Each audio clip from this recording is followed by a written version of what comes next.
So I am waiting for some more time and then we will start off the live. I hope I'm audible to everyone. Whoever has joined, please let me know if I'm audible, or should I increase my volume?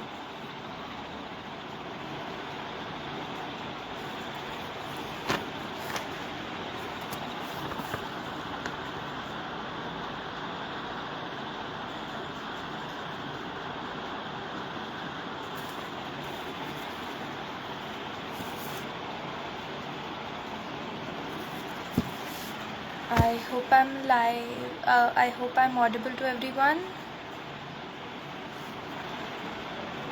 So I'm just waiting for a couple more minutes and then I'm gonna start the live.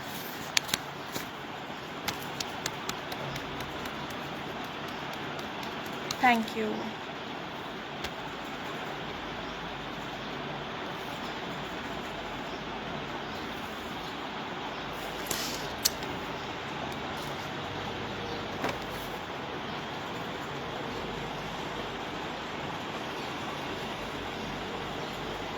Okay, so let's start the live. Welcome everyone, and I am a little, before starting off the live, a little introduction about myself. I am Pooja Mundada. I am a speech language pathologist and audiologist. I have done my master's from Manipal University. I have been practicing since 6 years, and currently I am practicing with one special place. It's a exclusively teletherapy setup. The topic for my presentation or for my live is managing social skills in autism. So before I move on to this topic, a little introduction about this topic. This is a very sought after topic. Like everybody would want to know, or everybody knows some part of this, but they have difficulty with managing or actually applying this in real life situation or in their therapy setup. Now there is no dearth of information on this topic.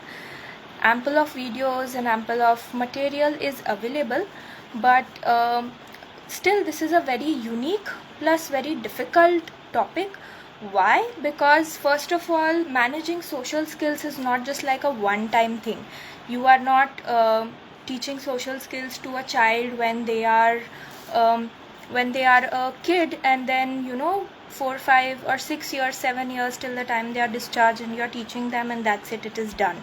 It's a continuously evolving. Topic.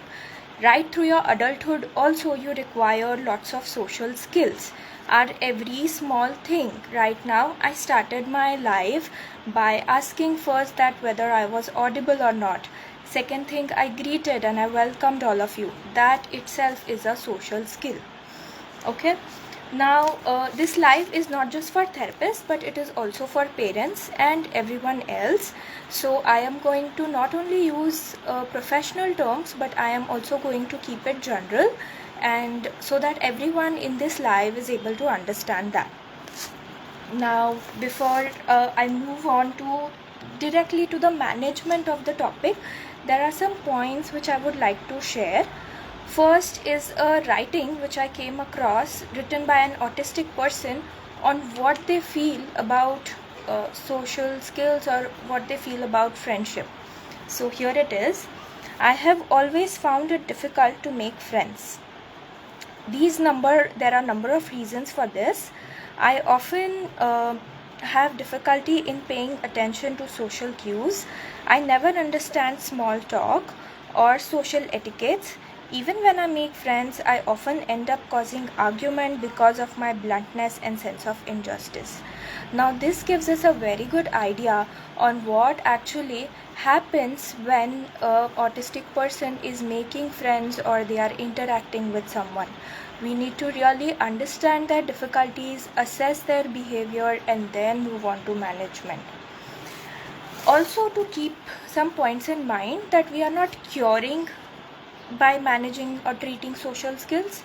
We are just modifying it to help them or to guide them better to through our neurotypical world. So, and this modification is not just for them, it is also for the environment around them, the peers around them, that they also need to understand and adjust to what kind of a person they are, and modifying their behavior also to help them, modifying autistic kids behaviors or adults behavior as well, to help them understand whether to help them understand our abstract concepts, which are very concrete for them. Okay. Yeah. Now, apart from this, yeah, we are not just teaching social skills to someone, but we are doing social skills with someone. We are interacting with someone always. We are not just like teaching like we are doing language, we are doing to children. So it's not something like that. Now, as a therapist, what I have always seen is we start off with usually conversational skills, which are topic initiation, topic maintenance, like you have to maintain eye contact with someone when you're talking, you have to talk on a particular topic, and you have to give them a clue before you are switching a topic, you have to talk on the same topic for quite some time and then ask for repair. These are all conversational social skills, and essentially I have seen people working on these only. But there are lots of other skills which also are a part of social skills. This is not just if parents are in this live, so this is not just for therapist, but also as parents I would like you to take note of this. And these are not just taught at home. There has to be a professional who has done the assessment, like who has analyzed what are the strengths, what are the challenges, or what are the difficulties your child or the adult is facing, and then start the management. Okay. So defining what are the different social skills are, first and foremost, there are play skills. For social skills are for adults and for children as well. So I will move from children to adults. So in children it is play skills. So in play skills it's not just like turn taking or sharing your toys or helping, but also praising others, complimenting others. When your peer is winning a game, you go and say well played, or you go and say nice job over there, and I will win next time. Accepting that I have lost the game, that's also a very big deal. Some children, even neurotypically developing children, will have difficulty with accepting that they have lost a game. Even we as adults have very much difficulty in accepting failure. That is one of the social skills. Celebrating success. Personal space. So we have to keep distance when we are playing with someone. We cannot hug each and every person. Accepting no for an answer. If your friend does not want to play with you, they are not in a good mood, you need to accept that and play with someone else. Using appropriate tone or voice, like not shouting, keeping a normal tone, or where you are required to call out to someone, so you need to raise your volume. That also is a part of social skill. Flexibility, listening, cooperating with others when they are playing, decision making, like who will go first to catch someone, or who will go first to den when they are playing hide and seek. That's a decision making skill, which also is a part of social skill. Then comes negotiation, thinking or saying it. Some kids have difficulty understanding what they have to speak, where they have to speak that answer. So social etiquettes also come as a part of social skills. This is for children. Now for adults, the social skills can be stranger safety for teens and for adults with autism. The stranger safety, whom to talk to and whom you shouldn't talk to. Then how to purchase groceries, if you are lost, what to do, how to act in different situations. For example, you are at a grocery store, you are at a restaurant, how do you order, how do you act, how do you wait, what to do if you have to interact with someone you don't like, or what to do if you are stuck in a situation which you are not comfortable in. handling conflicts, handling roadblocks, or handling arguments with your friends, how to text, how to operate social media, how to post appropriate things on social media. These all are a part of social skills. Now I can go on and on naming. There are numerous things, but let's stop it here, and I will move on to the next thing on what you have to do actually. So we have to be very mindful that a single rule or a single technique doesn't fit all, because autism is not like one child is, if it fits for one child, it will fit for all. It keeps on changing. Every child is different with autism, so you cannot expect that your one technique is working with everyone else. Okay, before managing a social skill, you really need to assess that what is the issue. Now assessment should be done not just with the child, but also parent interview matters in this. So first and foremost, you need to do a parent interview, understand from their perspective what difficulties or what challenges they think that their child is facing, what they think is a priority you need to work on. For example, from your point of view, the priority may be eye contact, the priority may be topic initiation, but the parent is really worried that the child goes into the school and pulls other people's hair, is not standing in line for his lunch or in his assembly. So that's a major issue for them than your eye contact or topic initiation or maintenance. So you really need to take into account what major concerns or 5 or 10 major difficulties they are facing with their child in terms of social skills. Okay, now once you have done the parent interview, observe the child in your clinical setting. Now, due to given hectic schedules of speech language pathologists, it may not be always possible to assess the child in the natural setting. If you have the freedom of that, then please go ahead and do that. But if you don't, then you need to ask the parents. Alternative can be, you can ask the parents to send the video from which you can assess, and you can ask them to send videos from various environment, when he's in a playground, when someone is over, when they have gone to a theater, whichever setting you feel is important, you want to target, they can send you videos of the same on how the child is enacting. Now you need to make a list of actually what the individual is doing too much or too less in expected situation. Also this is for adults as well, so you need to understand from adults perspective also. So social skills is not just for kids, it's for adults also. In adults it is Asperger's syndrome. So Asperger's, which is no longer used, this term is no longer used, but still, yeah, so you need to assess the adults as well and understand that what difficulties they are facing, what priority you want, what difficult priority or what challenges they want to target first, and then make a list of them and go ahead. Now understanding what they are doing too much and too less in an expected given situation. For example, the child is not waiting in a particular situation where he is supposed to wait, and adult is not, suppose a autistic adult is at a workplace, he has finished his work but is not posting it about to his manager that I have finished it, if there are any changes you want me to make, please let me know.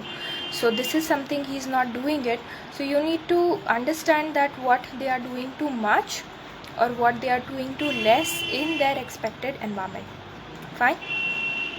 Now once you have assessed an individual through your various scales, formal assessments, and you have done a thorough observation, you have interacted with the child and the adult, and parent interview or the given family members or friends interview is done, then you can make a list of social skills which you need to work on.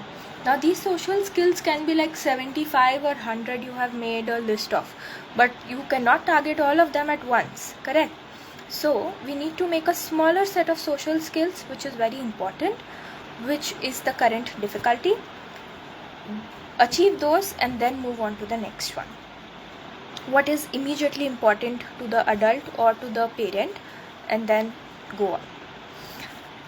while you are doing this, also you need to assess the strength and the weakness of the child as well. So you cannot just keep in mind that okay, the child is having these challenges or these difficulties, but you also need to understand their strengths so that you can use them when you are having or when you are teaching them the social skills. And mind you, autistic children can have very good memory, they can be very good singers, they can have very good sometimes understanding of a current situation. They have a very strong sense of justice, they are very logical at times and very honest also. So they can have all of these skills. Okay? So once you have done all of this, there is also one more point which you need to keep in mind, that all adults and all children are not the same. So some kids can be non-verbal, they are not able to speak anything. Some kids can express themselves but just in sentences or just in words, and other kids, they can express themselves very well, they have good receptive language skills, a good understanding of why, and reasoning skills, all of that. So whatever social skills you are targeting should match their language and cognition level. You should be able to apply certain strategies or techniques which you should be appropriate to their language and their cognition level. Cognition is nothing but their thinking capacity, their reasoning capacity, all of that. Okay? Now I can divide in terms of kids and adults both into these three categories. First is non-verbal, completely non-verbal. They may have a hint of apraxia, that is, they can speak on command but they are not able to speak when voluntarily. Okay, the other set can be where the kid is or the adult is able to express himself in certain words and sentences but not in completely, like their receptive language or their understanding is not that complex, their understanding hasn't developed to a complex level, and the speaking skills are not developed to a complex level. Okay, now the third thing would be where they are able to completely express themselves and where they are able to completely understand others and everyone else also. So how would you go about teaching social skills to all these three set of individuals is what we would be going through. Now coming to the strategies or the actual management part. Whatever social skills you are taking up, may it be eye contact, it can be praising others, it can be accepting no for an answer, any social skill you take it up, you can go ahead with it using these certain strategies which would be very helpful. So first and foremost is that autistic children are very good visual learners. They understand everything. If you are teaching them, if you give a visual cue, if you show them a picture, if you show them a video, assist it, whatever you are just right now, I'm just verbally talking to you, not showing you any pictures or anything which may be difficult for an autistic individual to understand.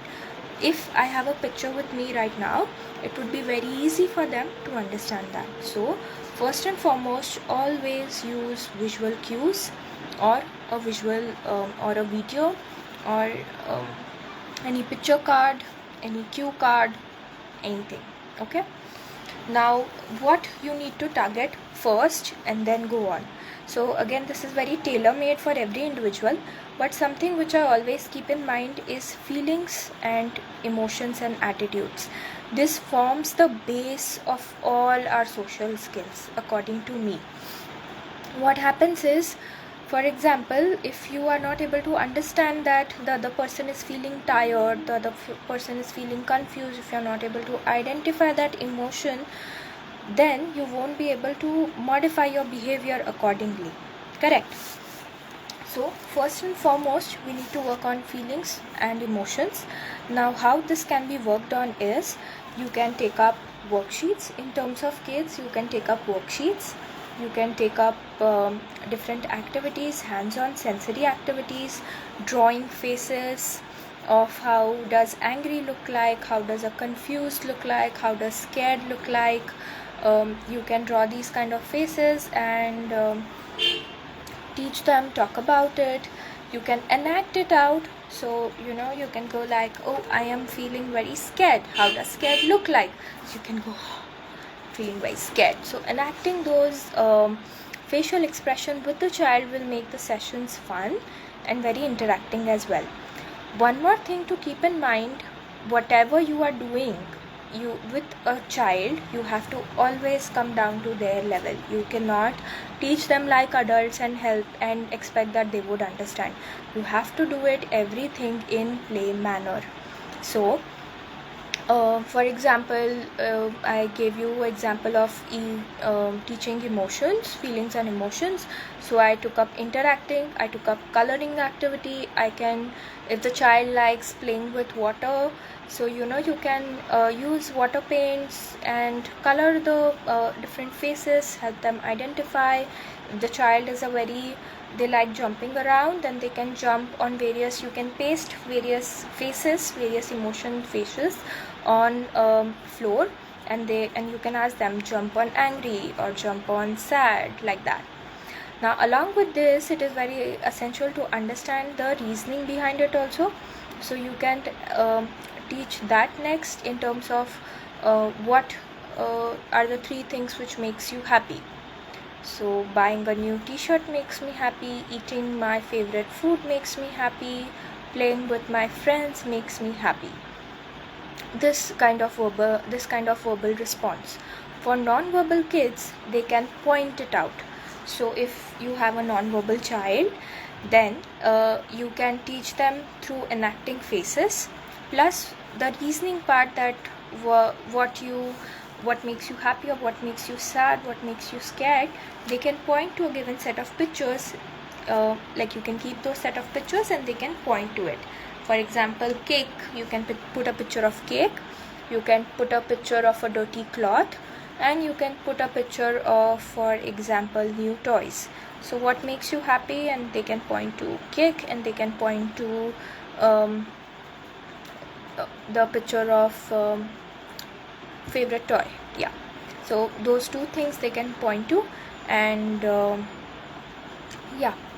that's how you go ahead with non-verbal kids. Now once you have done feelings and emotions through lots of role plays as well, where you are helping them understand these emotions, that how is mama feeling after she has finished a lot of work, how is mama feeling when she has eaten her favorite food, how is papa feeling after at the end of the day, after he has finished a lot of work, he's tired, he's sleepy. Identify those facial expressions and identify those facial expressions. So this is going to the generalization bit of the feelings and emotions. So you have done feelings and emotions on them, understanding their emotions, whether they are angry, whether they are sad, why they are angry, why they are sad. Secondly, identifying others' emotions. How is mama feeling, how is papa feeling, how is his friends feeling, how are the siblings feeling in various situations. Identifying that and reason for that. Once that is done, then you can move on to various role plays and other social skills as well. Okay, now strategies for teaching any other social skill would be, you use social stories, you use video modeling, you use a lot of reinforcement, these 3 things. So how you would go about is, I would take up one example. For example, a child is hitting someone, a child is hitting, or a child is pulling someone's hair, or they are pushing someone when they are standing in their lunch line, or when they are standing in their assembly line in school.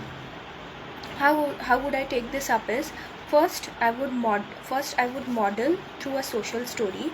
Now social story is nothing but visuals. There are visual pictures, and what you are expected to do or what you are not expected to do, it is given out in simple words. So here, when I'm taking example of standing in a line in assembly and not pushing, so you can take up, when we the social story would go something like this, that when we are standing in a line in our assembly, we need to be quiet, we need to follow the rules. We should not push others, because if we are pushing others, they might get hurt and they might feel bad. So what I do is I keep my hands to myself and I stand quietly. So this is a simple social story. Again, another example of a social story, for example, not interrupting others when they are talking. So you can go about, like, put pictures of this also. When my friends or when my parents are talking, I should not I need to listen to them actively. I should not interrupt them when they are talking, because they might feel whatever, okay, they might feel bad or they might feel confused. If I want to say something, I should say excuse me, or I should raise my hand and then start speaking. When they have finished or I should wait till they have finished speaking and I can put my point across. So this is a very simple example of a social story. This is not just verbal, it has a lot of visual cues. So it is done with pictures or with a video. You can make up a video if you have good you can find them off YouTube also, or if you have good video making skills, then you can make that as well. Okay, now this is a social story. Or you can teach this through video modeling. Video modeling is nothing but you take up mute videos or mute videos, for example, videos where the verbal output is muted and just expressions are there. So you can take that up, those kind of videos, and you can teach them, or through verbal videos as well, which are not muted. So essentially, obviously all the kids in today's age, they all like, the watching screens or watching different videos, Peppa Pig videos or different videos. So you take that up and you teach them. So how I would go about is, if I am taking up, suppose for example, keeping a eye contact when you are talking with someone. So I can show a video of two kids talking and how they are talking with each other. They are maintaining eye contact with each other when they are speaking, and I can point that out to the kid and he's watching through it. And I can also show another video where the kid is not maintaining eye contact and how the other kid is feeling about it. Okay, now this is through a verbal video. You can get these off YouTube as well. There are lots of resources on YouTube or on other actual government sites, ASHA websites, where you can find these kind of videos. Okay, now second thing is, if you are taking up muted videos, so how you can go about teaching them is, you can take up a non-verbal, non-muted video, pause it at a certain point of time, ask them how the person is feeling, why they are feeling like that. You can even ask them that what they are doing correct or what they are doing incorrect, whether they are identify what they are doing correctly, what they are doing incorrectly, whether they are looking down, whether they are looking up. If you are teaching eye contact or if you are teaching any other skills, you can even do that. Okay, so this is about social story. Role plays, again, you are doing very structured role play in your home setting or in your clinical setting. Fine, and then moving on to a more generalized setup. So how a role play would look like is, if I take up a social skill of asking a friend to play, so I can be the friend, and he can, and if I have someone else with me, well and good, or if the child is there, then I can ask him to come and ask me, or I can ask someone else who is there with me to ask me that, can I play with you? Tap on my shoulders and ask me, can I play with you? And if my answer is yes, then we start playing, and if my answer is no, then he says, okay, I'll play alone or I'll play with someone else, like this. Now this role play, not necessarily that you have to do it with someone or with the child. You can also use puppets, you can also use animals, whichever the child likes. Go with the child, the lead, okay, and then take up. So if I'm taking up to animals, for example, a cow and a sheep, so the sheep wants to play with the cow, and I am going ahead, and the sheep is tapping on the cow and asking her, can I play with you? So in a social story and a role play format, I am teaching this skill to the child. Okay, now once we have done this, all video modeling, social stories, role plays in a very structured setup, then we need to move on. We need to set up and we have set up clear expectations. Remember that that autistic kids think everything in a very concrete manner. They have very difficulty with understanding our abstract thinking. So we need to help them go ahead. We need to help them understand that the abstract rules of our things. We need to set up clear expectations that when you are going in a restaurant, you need to go and sit in your spot. You cannot run around. You need to order and then you need to wait. For an adult it can be, if he is for example in an office environment, then you need to go and greet others. Once you have finished your task, you need to tell your supervisor or your manager that I have finished my task, and if there are any changes, then you have to accept that. Then you have ask them that if they can make any changes. If they are criticizing you, or if they are not happy with your work, then how do you accept that with or how do you reply to that? All those also come in a part of social skill, and you need to set clear expectation of this, that how you need to do it, okay, what you need to do, and also explain them what is acceptable and what is not acceptable. Fine.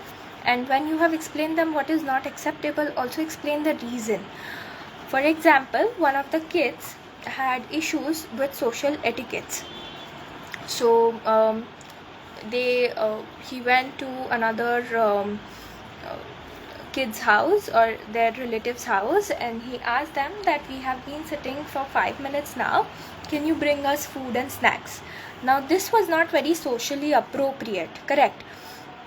What would be socially appropriate is, I am feeling little thirsty, can I get a glass of water?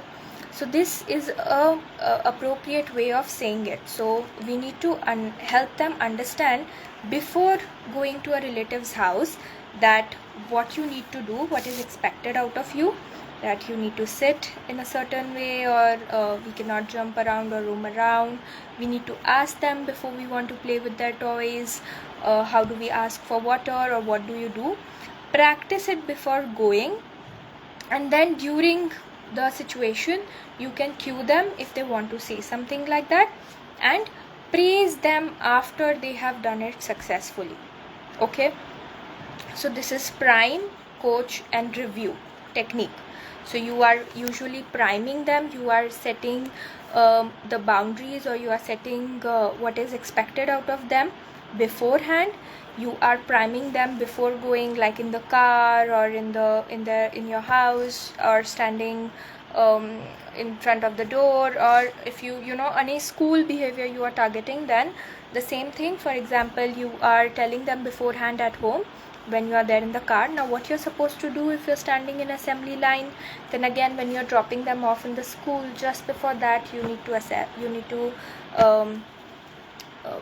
remind them again, and go once they have done it, like get a feedback from the teacher, or you can observe. If you are a therapist, then you can go ahead and observe that. Okay, so this is how you take up any social skills and go ahead with that. Now moving on to why we provide structured approach is because they usually, not every autistic child or adult will have problem with changing rituals or being flexible, but some of them have this difficulty, that they have difficulty if you are suddenly putting them in a very unexpected environment, if you are putting them where they don't know what they have to do. So before we directly generalize this, we need to make sure that we have done this in our clinical setting through role plays, social stories, video modeling. We have you take up one skill. You have taken, suppose, asking a person to play for a child, or asking an adult uh, about if you are lost, how to manage that. You take up that social skill, you teach them through social stories, video modeling, role plays, any other strategy with which works for them. Okay, then you do that at your clinic setting. Ask the parents to do it at home as well if they can. Then you do it with another child or another kid from in your therapy setup, and then move on to groups, or then move on to generalization of that in different settings. Like you actually observe them how they are standing in an assembly line, ask the teacher to send you a video, or ask the parent to send you a video, or you can actually take them to when I was practicing with in my practice, I have done that. I have actually taken the child to a beach. I have actually taken a child to a restaurant to understand whether they have understood the skills or not. Okay, just a quick break.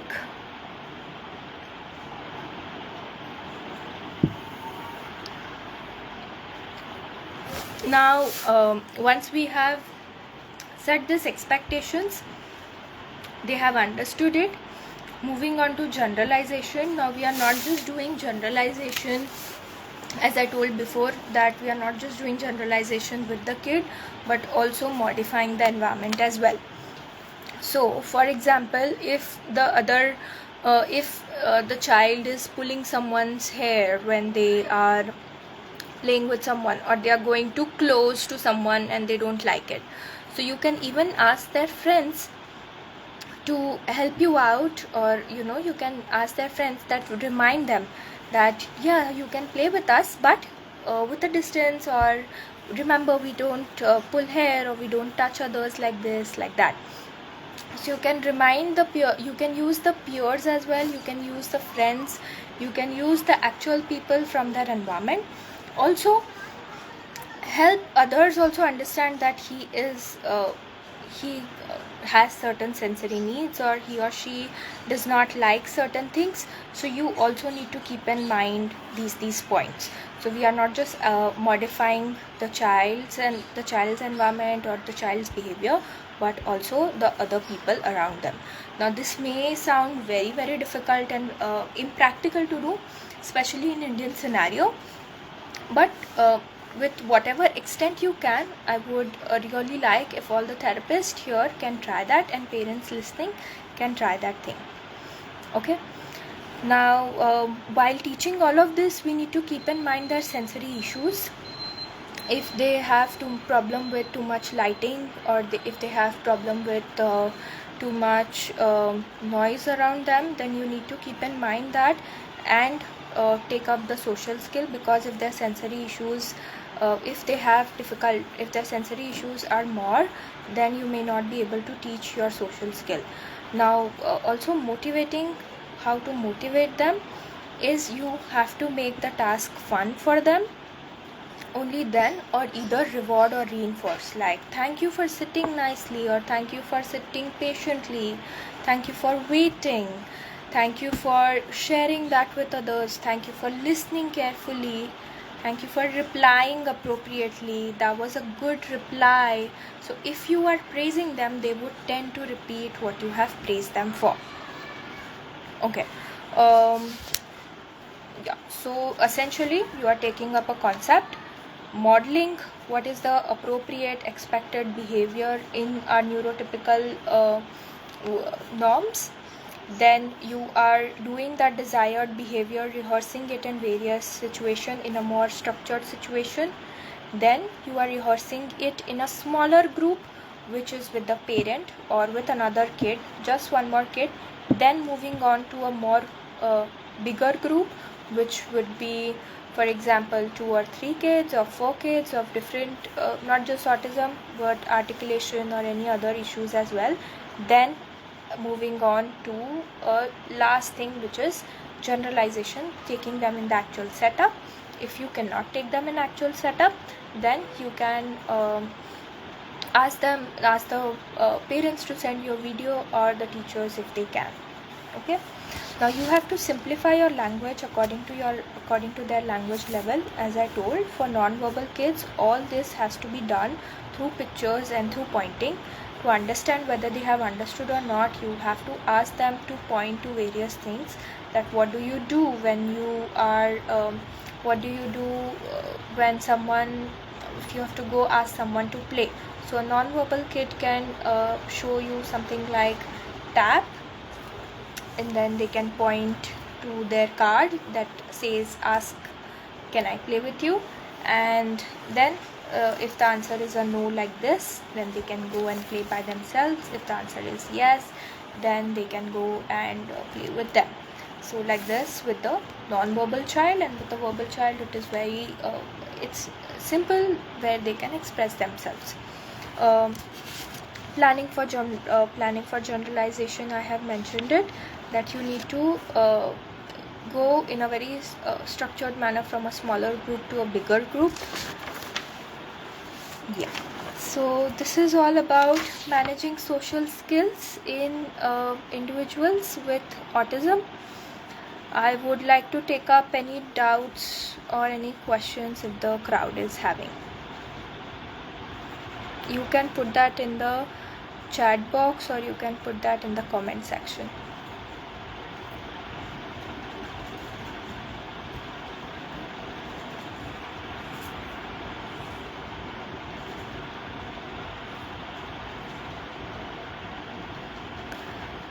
Arun Kareem, I have a question about speech and language. So you can put that across, Aruna.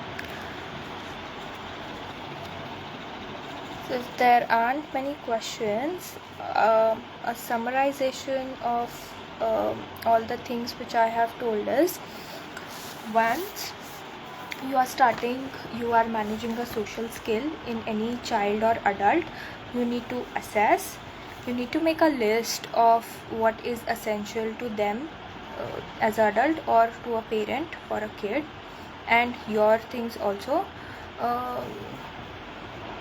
Okay, hi, I have worked with a non-verbal kid. He's around 5 years old. He has a tendency to run away from home. Question is why he does it. So every behavior has an antecedent.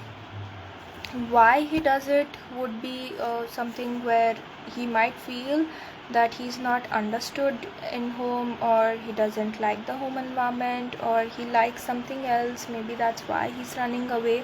You need to understand the antecedent to this behavior, and then try to teach with the social story that why that is not correct, or why we shouldn't run away from home, with pointing.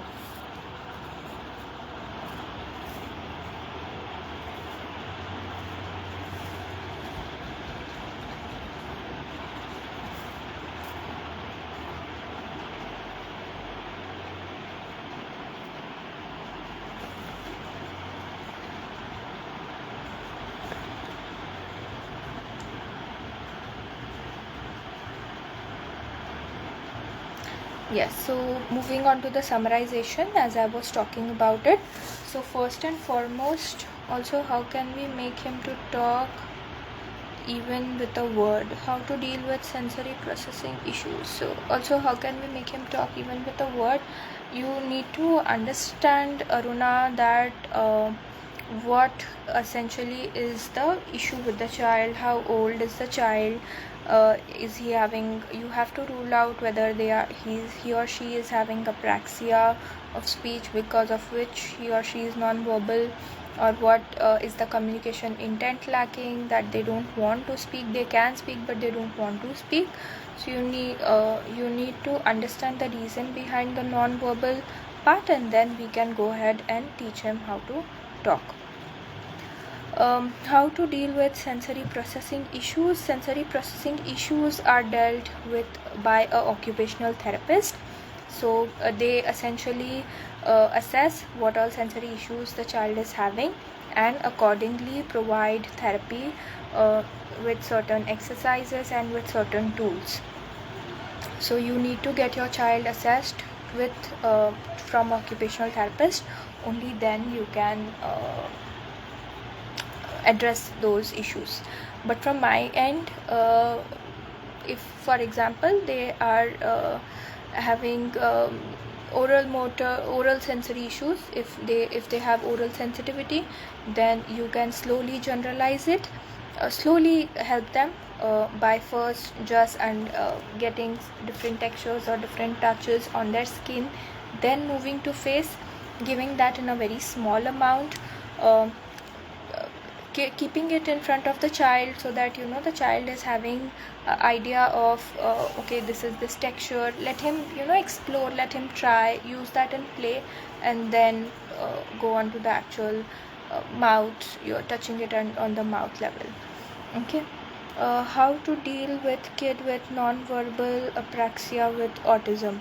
So apraxia with autism is a very complex issue. How you have to deal with it is, first, with autism, of course you will need occupational therapist if they are not having a lot of sensory issues. That part also needs to be corrected. Then coming to actual apraxia, we need to do a prompts with them, visual modality, auditory modality, tactile modality, all three things. If you don't know prompt, but we need to use all these three cues to help them speak. First and foremost, obviously you need to decrease their communication barrier, so you need to give them AAC, communicate with pointing, with gestures, and then move on to the verbal bit. You need to do with all these three modalities. Use these three modalities. Start off with simple sounds. For example, you take up p, b, m and vowels, the sounds which are in vertical plane of movement. Start with those and then move on to more complex sounds, and start off with simple words, simple syllables, like that. How to teach non-verbal kids in classroom. Okay, so non-verbal kids in classroom, you need to have a visual schedule or a visual chart ready for them. For anything you need to tell them or ask or teach them. So you can keep, for example, if you are in a classroom, if you have if you want them to sit on their spot and open their books or follow or not go around, then have those expected classroom rules or classroom pictures ready, like what to do when you are in a classroom. Teach them with that in various contexts, with help of animals, with help of various puppets and all, and then move on to what you with seeing whether they are able to comprehend that or not, with the help of pointing, like where is the child sitting properly, where is the child moving around, so point to that picture, like that.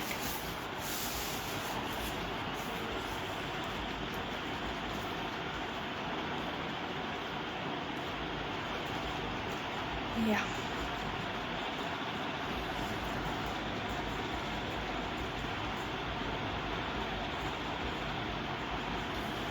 Any other questions?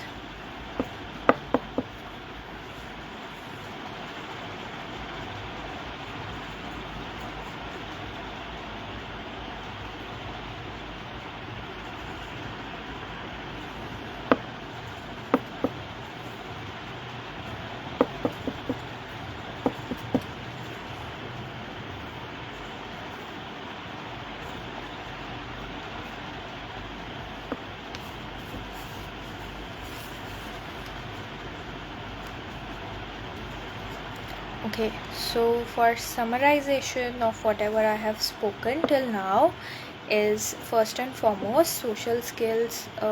What are other alternatives to make them communicate? Other alternatives are signs, gestures, use pictures. All these three things can be used to communicate. I am treating currently a non-verbal child who communicates beautifully using gestures, using signs, using pictures, pointing to pictures, like that. So there is another kid I worked who is very aggressive. How can we make her calm?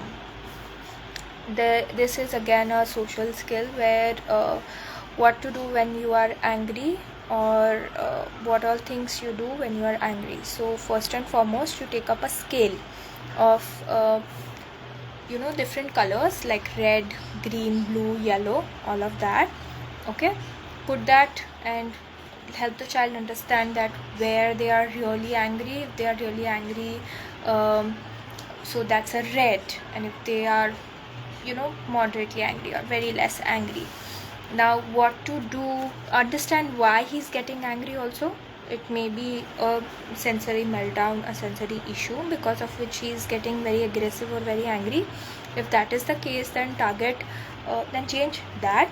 But if he is generally very aggressive, then you can teach the appropriateness that when we are angry, we use our words. If he's a verbal child, then we use our words. We talk about why we are angry, and we tell that to someone. Okay, and we go to our calm place or any corner, any blanket if he likes. That way we count from 1 to 10. Like you can count from 1 to 10 and calm the child. You can ask them to close their eyes and sit in their favorite spot for a while. So these are like certain 4 or 5 things you can do. And how you can teach them is, again, you can use a social story, or you can use various videos. Like on YouTube, there are videos where they talk about how to manage anger, or how to calm, how to social story on anger management, social stories on keeping calm. Those if you type on YouTube, you will get beautiful videos. Using those videos, you can teach the child what to do when they are angry, and how they can help themselves, how they can calm themselves. But you need to understand the antecedent. Every behavior has an antecedent and it has a consequence. So you need to understand the antecedent also. Why is the child aggressive?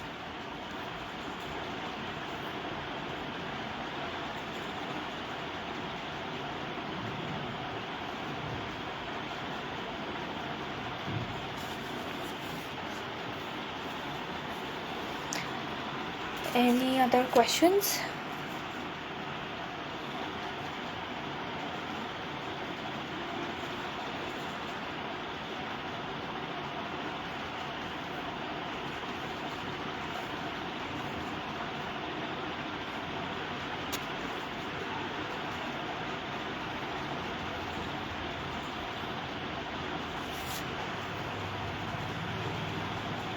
You're welcome, Aruna.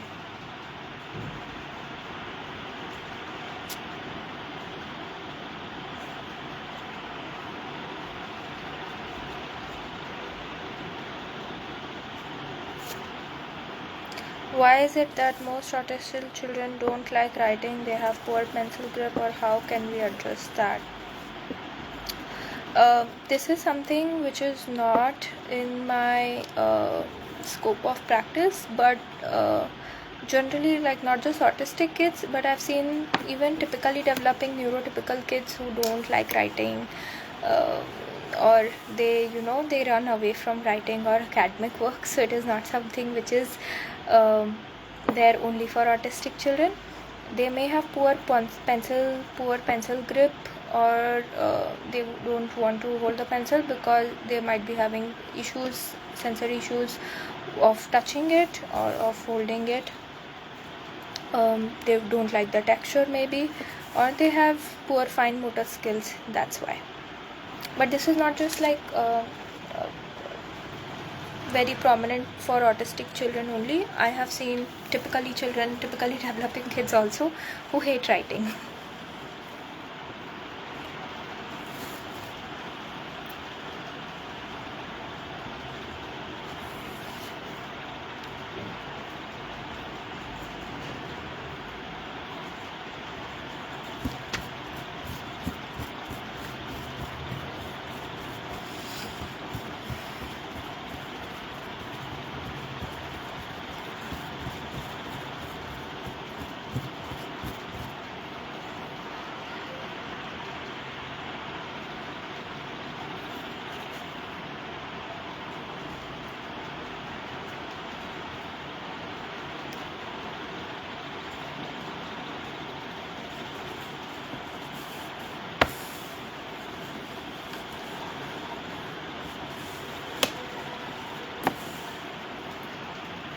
Yeah, you can start off training with bigger marker pens or bigger pencils, or you can even start off with crayons if they like coloring.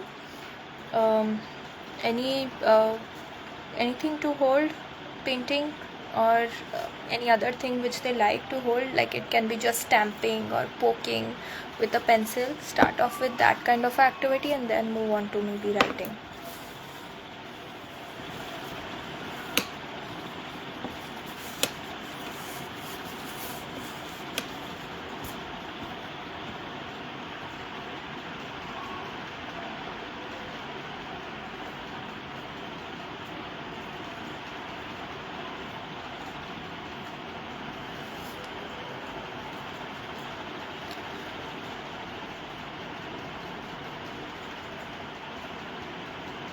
I have a non-verbal girl. She keeps singing different nursery rhymes but will still not communicate or make conversation. That's a very good sign that she is singing different nursery rhymes. So, but will not communicate or make conversation is maybe because she doesn't the communication intent, like there is no need to communicate for her. Everything, like children essentially just want to play, eat, sleep. If that is met on time, then why will you want to communicate, correct? So maybe that's why.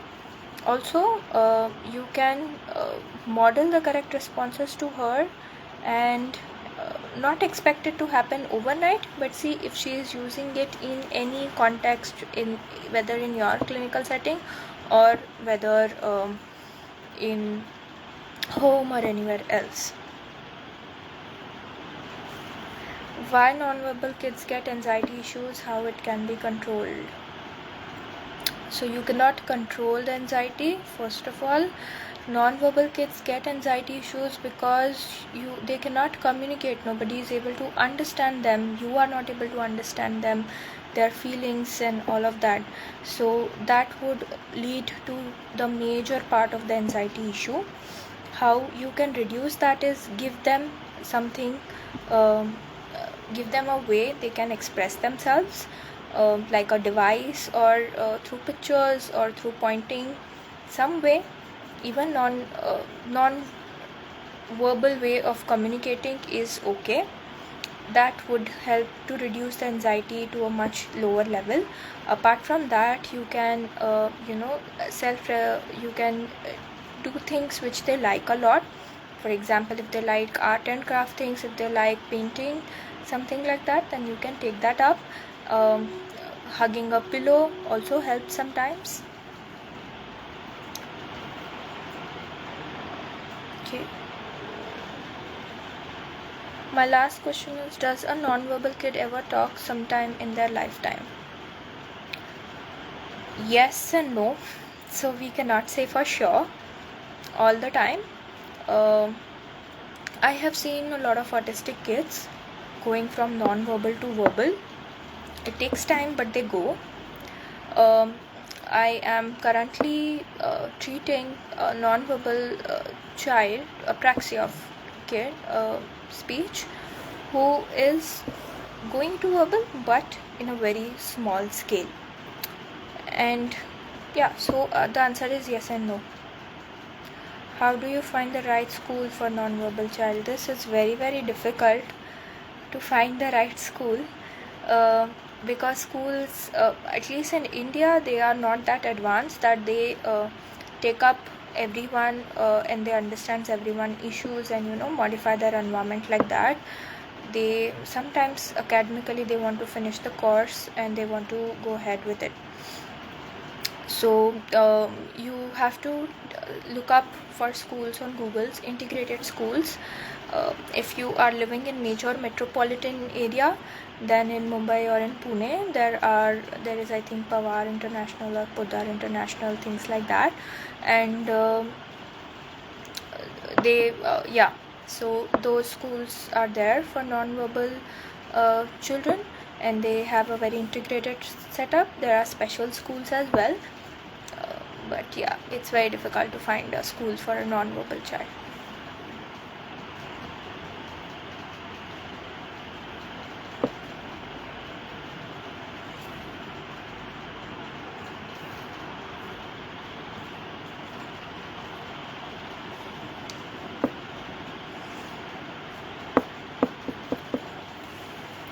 Okay, so it's time to end the live, and thank you all for coming and joining and interacting, being so much interactive. I will just summarize my points. So you need to assess, you need to understand, then you need to use different strategies, mostly visual, move on from a very structured environment to a more generalized environment. Okay, welcome, bye bye.